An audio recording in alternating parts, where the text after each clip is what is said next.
We usually picture monumental scientific breakthroughs happening in these pristine, perfectly sterile labs with flawless equipment. But sometimes the universe reveals its deepest, most profound secrets through sheer dumb luck. And, well, a whole lot of mess. Let's get right into this explainer and see how that actually happened. So what exactly does pigeon poop have to do with the birth of the universe? It sounds like a joke, right? But to understand the absolute origin of the cosmos, we actually have to travel back to 1964 and investigate a very messy, incredibly frustrating earthly problem. We're going to look at how two astronomers who were just trying to do a routine job accidentally peered all the way back to the dawn of time. Picture this. It's 1964, and scientists Arno Penzias and Robert Wilson are working at Bell Telephone Labs out in Holmdel, New Jersey. They'd inherited this massive, ultra-sensitive, 20-foot horn-shaped radio antenna. Now, their goal was pretty straightforward. They just wanted to listen in on faint radio signals from the halo of gas surrounding the Milky Way. But almost immediately, they hit a wall. They were thwarted by this persistent, inescapable background hiss that was completely ruining their data. And here's the crazy part. No matter where they pointed this giant antenna, they got the exact same stubborn temperature reading, 3.5 Kelvin. Now, that is mind-numbingly cold, just 3.5 degrees above absolute zero, but out in the vacuum of space, it's a huge anomaly. It basically showed up as a constant microwave static. They figured, okay, it's got to be earthly interference, right? So they pointed the horn straight at New York City, fully expecting a massive spike in noise from radar and radio broadcasts. But the signal? It didn't change one bit. It was totally uniform. It was literally everywhere. Totally baffled, they started looking inside the giant instrument itself. And that's when they found the culprits. Two pigeons had built a cozy little nest deep inside the throat of the antenna.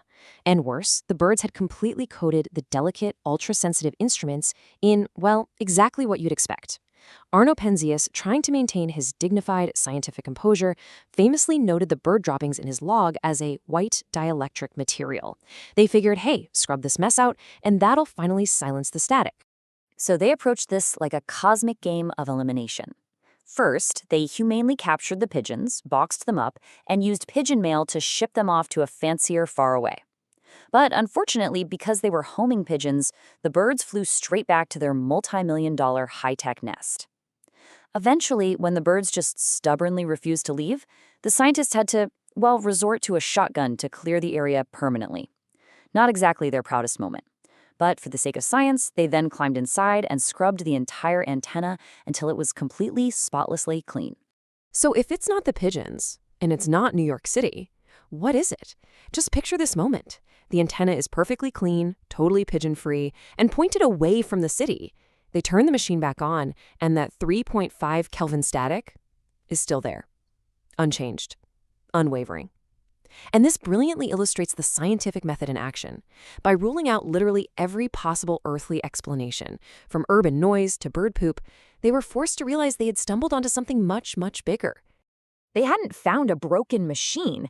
They had accidentally discovered the CMB, or the cosmic microwave background. This is literally the afterglow of the Big Bang, filling the entire universe with residual radiation. And the ultimate irony here, just 37 miles away at Princeton University, a team of brilliant theoretical physicists was spending an absolute fortune building a specialized antenna specifically to look for this exact Big Bang radiation. Penzias and Wilson scooped them entirely by accident. That annoying static eventually won them the Nobel Prize in physics. So how exactly does a constant hum of microwave static tell us that the universe started with a massive explosion of space and time?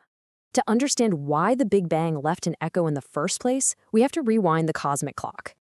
When we look at distant galaxies, we notice something fascinating. The light they emit is stretched out. You see how the black absorption lines on the spectrum shift toward the red end?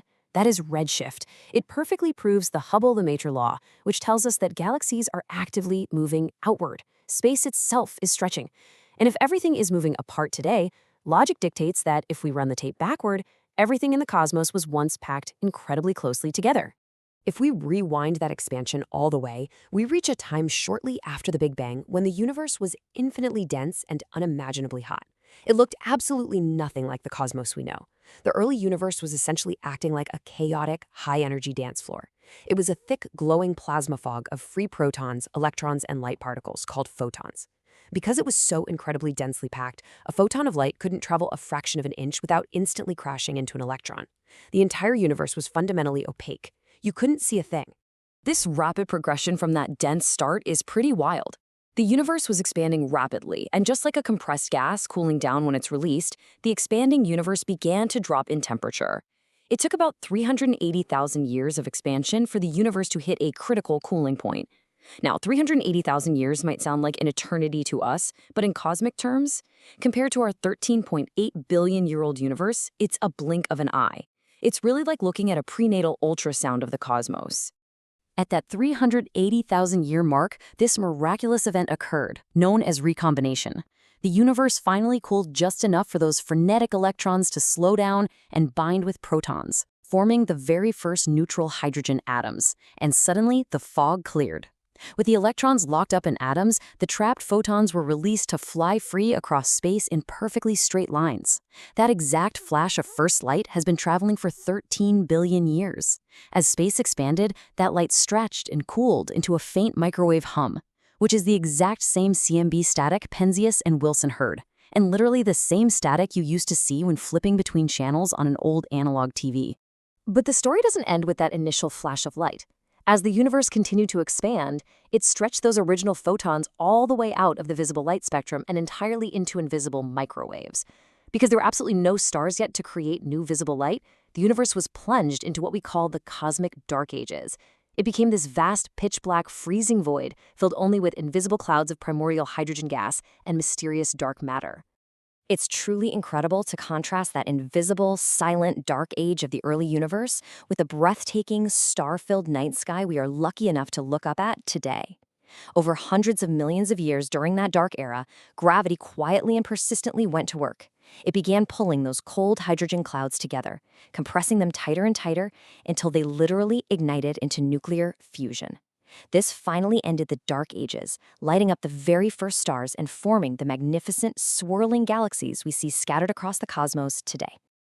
Today, scientists are building gigantic, next-generation radio telescopes out in remote deserts to peer deep back into that dark void, trying to map out the exact moment those very first stars flickered on. It really makes you wonder, right? What profound, mind-bending mysteries of our origins are still waiting out there, just hidden in the dark. Think about it. We found the echo of the Big Bang while trying to clean up after some stubborn pigeons. Just imagine what we're going to find when we're actually looking.